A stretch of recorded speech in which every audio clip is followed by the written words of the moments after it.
Linking your bank account to Instacart is essential for seamless payments and managing your shopping experience. Follow these steps to connect your bank account effectively. Step 1. Open the Instacart app or website.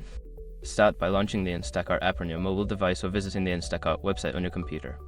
Make sure you are logged into your account. Step 2. Go to Account Settings.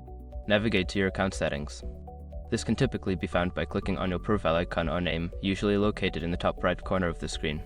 Step 3. Select Payment Methods. In the Account Settings menu, look for the option labeled Payment Methods or Payment Settings. Click on this option to manage your payment information. Step 4. Add Bank Account. Choose the option to add a new payment method.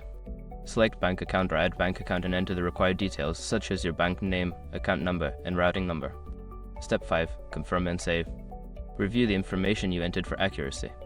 Once confirmed, click on the Save or Link Account button to finalize the process. You may receive a confirmation message indicating that your bank account has been successfully linked. Now you can enjoy a smoother shopping experience with Instacart. If you encounter any issues, consider reaching out to Instacart's customer support for assistance.